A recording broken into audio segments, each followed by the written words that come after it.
বেশিরভাগ সময় কাটাচ্ছি, সেই সময় পত্রিকাগুলো আমরা পেতাম এবং আমাদের চয়েস থাকতো 4টা পত্রিকা দেওয়ার। সেই পত্রিকাগুলোতে আমি তার লেখাগুলো যখন আমি পড়তে শুরু করি, তখন তার সম্পর্কে আমার একটা ধারণা জন্ম হয়। কারণ এই জন্য বলছি যে আসলে এই রাজনীতিতে আসার পরে তো মেঠো কর্মী হয়ে গেছে, একদম মাঠের সঙ্গেই সম্পর্ক, রাস্তাঘাটে চিৎকার করি, স্লোগান দেই, এই করি। কিন্তু কবিতা পড়া, যেটা আমার তার আগে ছাত্র জীবনে একটা আমার অত্যন্ত আনন্দের ব্যাপার ছিল, সেটা প্রায় ভুলেই যেতে বসেছিলাম।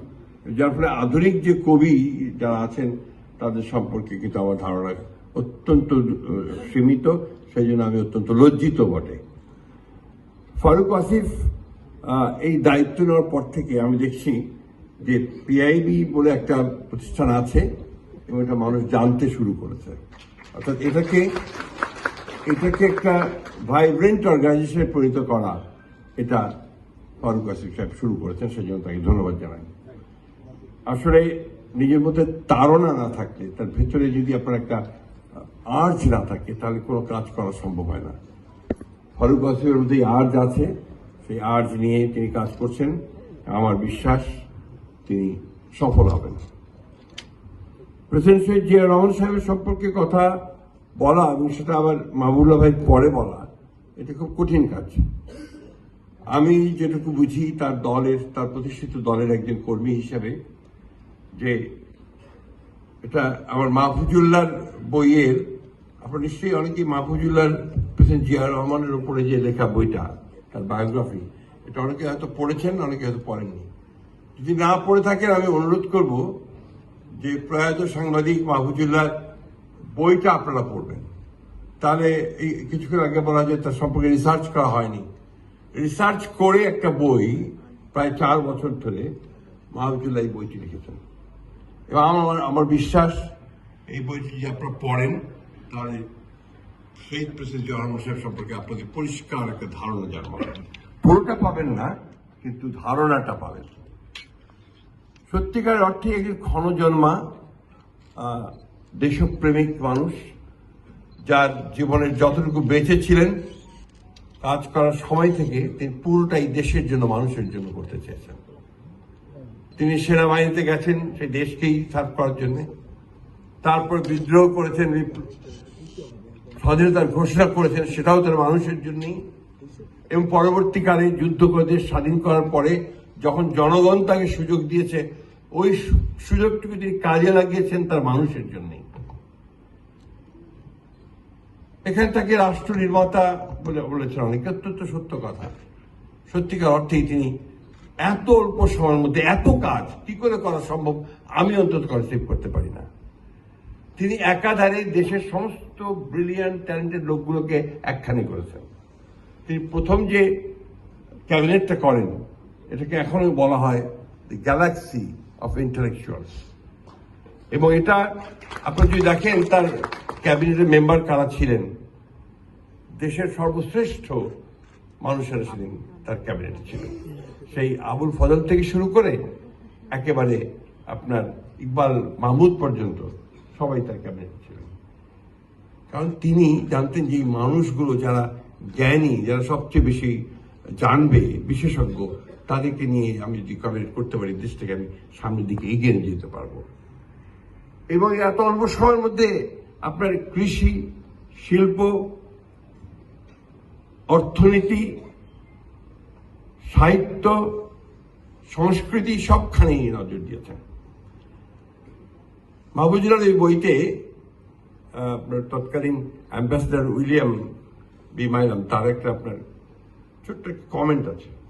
এই কমেন্টটা হচ্ছে যে শহীদ প্রেসিডেন্ট জিয়া রহমান যদি 1981 সালে নিহত না হয়ে 75-এ নিহত হতেন, তাহলে বাংলাদেশ হয় লাইবেরিয়া না হয় আফগানিস্তানের মতো একটা ফেইল্ড স্টেট হয়ে যেত। কথাটা যে কত বড় সত্য তা আমরা যারা ওই সময় আছি, আমাদের মাহবুবুল্লাহ ভাই অর্থনীতিবিদ আছেন, তারা খুব ভালো করে জানেন যে একেবারে ধ্বংসপ্রাপ্ত একটা অর্থনীতি। এমনকি আপনার তৎকালীন শেখ মুজিবুর রহমানের সামনে বসে তৎকালীন অর্থনীতি সমিতির সভাপতি ডক্টর মুজাহিরুল হক, মজার হক, তিনি বলছেন শেখ মুজিবের সামনে বসে যে বাংলাদেশের অর্থনীতি অতি দ্রুত গতিতে রসাতলে যাচ্ছে। সেই রসাতলে যাওয়া অর্থনীতিকে জিয়াউর রহমান টেনে তুলেছিলেন। এবং আপনারা জানেন সবাই হেনরি কিসিঞ্জারের সে বিখ্যাত উক্তিটা বারবার আমি এই জন্য বলি যে হেনরি কিসিঞ্জারের উক্তিটা ছিল কি যে বটমলেস বাস্কেট, একটা ব্যর্থ হয়ে যাওয়া রাষ্ট্র। সেটাকে আবার এই শহীদ প্রেসিডেন্ট জিয়াউর রহমানই তার যোগ্যতা, তার নেতৃত্ব, তার দূরদৃষ্টি সবকিছু দিয়ে তিনি একটা সম্ভাবনাময় একটা রাষ্ট্রে পরিণত করেছিলেন। মাহফুজুল্লাহ সাহেবের ওই বইয়ের মধ্যে আপনি দেখবেন যে কিভাবে তিনি পশ্চিমা বিশ্ব, চীন, ভারত, রাশিয়া সকলের সঙ্গে সম্পর্ক তৈরি করছেন। এখানে বইটি আছে, আপনার পররাষ্ট্র বিষয়ে কিছুটা আলোকপাত আছে আজকে প্রকাশিত বইগুলোর মধ্যে। তিনি কিভাবে সেটাকে তিনি কাজে লাগানোর চেষ্টা করছেন, সম্পর্কগুলোকে কিভাবে ভিন্ন মতের মানুষকে কাছে টেনে আনার চেষ্টা করেছেন।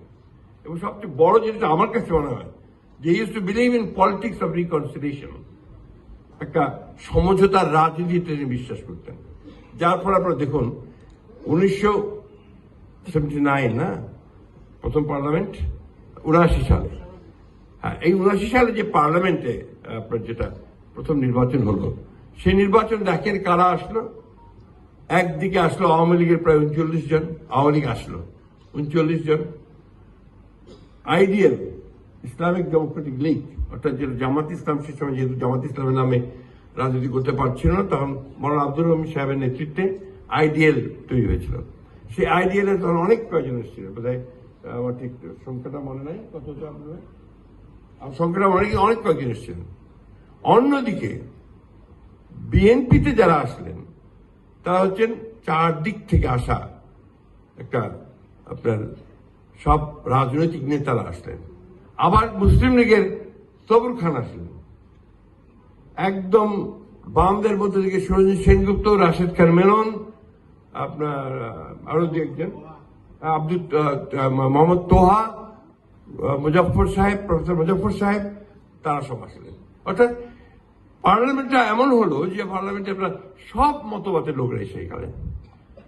এই পার্লামেন্টের প্রসিডিংস যদি আপনি দেখেন, আপনি দেখবেন যে কি ধরনের একটা পার্লামেন্ট চলছে, যেখানে পাণ্ডিত্য, বিদ্যা, জ্ঞানের সমাহার হয়ে গেছে। আমি আপনাদের বলি, যেদিন আপনার প্রেসিডেন্ট জিয়াউর রহমান সাহেব ইন্তেকাল করলেন, শহীদ হয়ে গেলেন, তার কয়েকদিন পরে যখন পার্লামেন্টের সেশন বসলো, তো ওইখানে আপনার যখন